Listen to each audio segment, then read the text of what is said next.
എന്നോ ഞാൻ എൻ്റെ മുറ്റത്തോരത്തത്തിൽ പൊന്നാരിച്ചൊരു മുല്ല നട്ടു.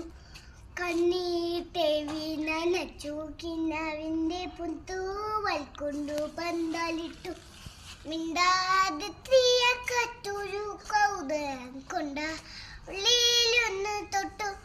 രണ്ടാനാന്റെ ജീവന മുട്ട നേ കൊണ്ടയിട്ടു.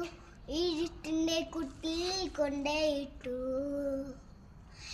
എന്നോ ഞാൻ എൻ്റെ മുറ്റത്തോരത്തെത്ത് പൊന്നാരിച്ചൊരു മുല്ല നട്ടു. കണ്ണീർ തേവി നനച്ചു കിനാവിൻ്റെ പുന്തൂവൽ കൊണ്ടു പന്തലിട്ടു. മിണ്ടാതെത്തിയക്കത്തൊരു കൗതുകം കൊണ്ട വള്ളിയിലൊന്ന് തൊട്ടു. രണ്ടാനാന്റെ ജീവന മുട്ട നേ കൊണ്ടലിട്ടു. ഇരുട്ടിൻ്റെ കുട്ടിൽ കൊണ്ടയിട്ടു.